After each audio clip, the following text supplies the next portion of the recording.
की अवाम को, पाकिस्तान की अवाम को गाली गलोच, बदतमीज़ी, कब्ज़ा करना, वफाक पे यलगार करना, दूसरे सूबे के ऊपर हमला करना, ये नहीं चाहिए। उनको ये सब चाहिए। ये तमाम प्रोजेक्ट्स जो हैं ये बाकी सूबों के लिए भी होने चाहिए। सो मेरा तमाम सूबों को आज ये पैगाम है कि खिदमत का मुकाबला करते हैं। वो कहते हैं ना कि जब दलील ख़त्म होती है तो आवाज़ ऊंची हो जाती है।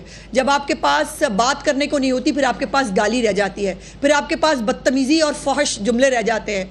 और आपके साथ ये घटिया बातें, बेसरोपा बातें, ये इल्ज़ामात, ये सब चीज़ें जो हैं, वो चीफ़ मिनिस्टर ऐसे बैठी क्यों थी, चीफ़ मिनिस्टर ऐसे खड़ी क्यों थी, चीफ़ मिनिस्टर उसकी तरफ देख क्यों रही थी, ये बातें वो करते हैं जिनकी या तो घर की तरबियत अच्छी नहीं होती या जिनको शायद तरबियत मिली ही नहीं होती। मैं तो ये समझती हूँ, क्योंकि जिनको तरबियत मिली होती है वो इस तरह की गुफ्तगू नहीं किया करते। आइए मरियम नवाज़ का मुकाबला करें खिदमत और कदरी में, और मुझे बताएं कि ये जो 90 से ज़्यादा इनिशिएटिव है चीफ मिनिस्टर साहिबा के, इसमें से कितने इनिशिएटिव बाकी सूबों के अंदर मौजूद है और आपने अपने सूबों को क्या दिया। ये है काम करने का, ये है मुकाबला करने का। और हमने मुस्लिम लीग नून का हमेशा तुरा इम्तियाज़ कारकर्दगी, खिदमत और आवाम की खुशहाली रहा है। इंशाअल्लाह ताला ये पहला साल मुकम्मल हुआ, अगला साल इससे भी ज़्यादा बेहतरी का और कामयाबी का साल होगा। अब मैं ज़ीशान रफ़ीक साहब से गुजारिश करूँगी कि वो सुथरा पंजाब के हवाले से और अपने डिपार्टमेंट के हवाले से आपसे बात करें।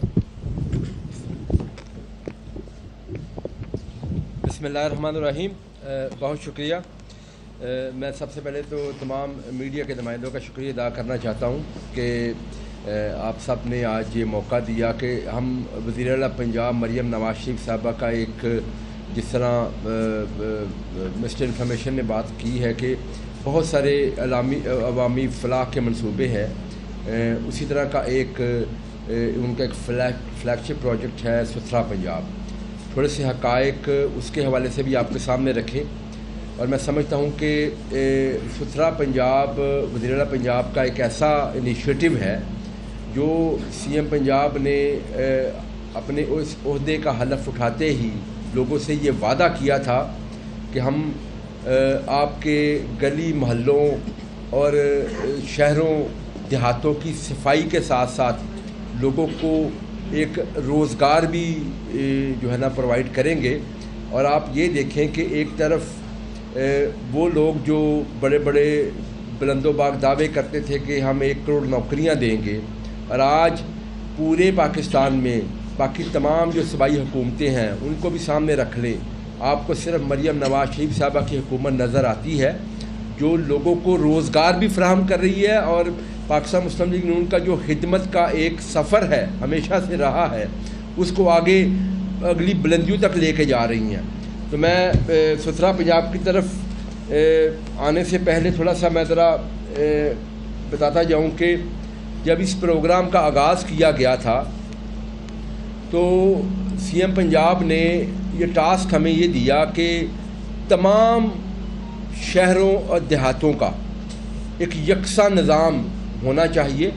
हमने उनसे गुजारिश की कि हम कोई पायलट प्रोजेक्ट करें। उन्होंने कहा नहीं, मैं पूरे पंजाब की 13 करोड़ आवाम को यकसा तौर पर ये सहूलत जो है ना वो प्रोवाइड करना चाहती हूँ। तो इसके ऊपर काम की उन्होंने हमें डायरेक्शन दी और आज अल्हम्दुलिल्लाह पंजाब की 154 तहसीलों में से 140 तहसीलें इसको हमने आउटसोर्स कर लिया है और आउटसोर्स करके ये पब्लिक प्राइवेट पार्टनरशिप के तहत यहाँ पे काम शुरू हो चुका है। और 14 तहसीलें वो हमारी जो वेस्ट मैनेजमेंट कंपनीज है वो खुद सेल्फ ऑपरेशन के तहत जो है ना उसके ऊपर काम कर रही हैं। वो तफसील भी आपके सामने रखूँगा। जो ये सफाई के काम पे आने से पहले जो इससे हमारी इकॉनमी को जो फ़ायदा हो रहा है, जो लोगों को, जो यहाँ पे पंजाब के आवाम को फ़ायदा हो रहा है, मैं वो पहले फिगर्स कुछ आपके सामने रखना चाहूँगा। सुथरा पंजाब के तहत अभी तक जो टोटल वैसे 1,25,000 से ज़ायद लोगों को नौकरियाँ मिलनी थी, जिसमें से 91,000 से ज़ायद लोगों को नौकरियाँ दी जा चुकी हैं। अब ये चीज़ें हम आपके सामने वो रख रहे हैं जो लोगों को इस वक्त नौकरियां मिल चुकी हैं।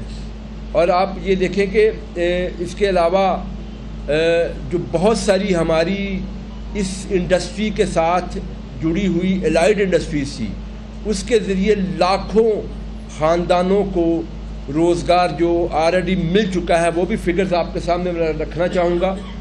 सिर्फ अगर हम मशीनरी की बात करें, जो व्हीकल्स और मशीनरी जो इसमें इस्तेमाल होनी है वो तकरीबन कोई 25,000 से ज़ायद मशीनरी जो जिसमें लोडर रिक्शास हैं, ट्रॉली ट्रैक्टर्स हैं, डंपर्स हैं, बाकी जो डिफरेंट टाइप ऑफ मशीनरी है वो इसमें शामिल है, वो इसमें शामिल होनी है। इस वक्त पंजाब के अंदर तकरीबन 13,000 के करीब मशीनरी इस वक्त ग्राउंड पे आ चुकी है और ये सारी की सारी मशीनरी ये लोकल मैन्युफैक्चर की गई। मैं इसका इम्पैक्ट जो इंडस्ट्री के ऊपर है वो भी बताऊंगा। इसके अलावा कंटेनर्स हैं, ड्रम्स हैं, हैंड कार्ट्स हैं, इस तरह की बहुत सारी बाकी इक्विपमेंट्स हैं जिनकी तादाद को लाखों में बनती है। वो सारी की सारी जो है वो इस वक्त जो है ना यहाँ आ चुकी है, मार्केट में लोगों के पास जा चुकी है या मैन्युफैक्चरिंग फ़ेज़ के अंदर है। तकरीबन जो व्हीकल्स या जो फ्लीट से रिलेटेड मशीनरी है उस पे जो इस वक्त 36 अरब से ज़्यादा के ऑर्डर्स वो इंडस्ट्री को प्लेस हो चुके हैं। इसमें से बहुत सारी बन चुकी है, बाकी बन रही है और जो टोटल मशीनरी इसमें इस्तेमाल होनी है उसकी वर्थ तकरीबन 100 बिलियन से ज़ायद बनती है। तो यानी कि आप ये देखें कि ये सारी की सारी जो मशीनरी है ये लोकल इंडस्ट्री बना के दे रही है।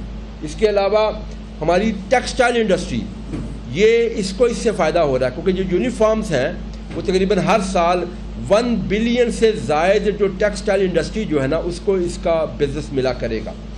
इसके अलावा बहुत सारी और इंडस्ट्री है जिसमें टायर फैक्ट्रीज़ हैं जो टायर्स बनाती हैं व्हीकल्स के, वो तकरीबन 2 बिलियन से ज़ायद हर साल लोगों को इस चीज़ का जो है ना वो बिज़नेस मिला करेगा। इसके अलावा इस सिस्टम की जो हमने मॉनिटरिंग रखी है वो AI बेस्ड रखी है, यानी कि डिजिटल मॉनिटरिंग होगी। तकरीबन बिलियंस की एक इंडस्ट्री पूरी जो हमारी IT इंडस्ट्री है उसको इसका बेनिफिट जो है ना वो हो चुका है, जिसमें ट्रैकर कंपनीज़ हैं उनको इस पे बेनिफिट हो चुका है। इसके अलावा बहुत सारी और छोटी इंडस्ट्री है जिस तरह शू मैन्युफैक्चरर्स हैं, ये भी हमारे जो सैनिटरी वर्कर्स हैं इनके यूनिफॉर्म का हिस्सा है। तकरीबन शू मैन्युफैक्चरर्स 3 बिलियन से ज़ायद की सालाना इस इंडस्ट्री को जो है ना बिज़नेस इस हमारे सिलसिला पंजाब के ज़रिए से मिलना है।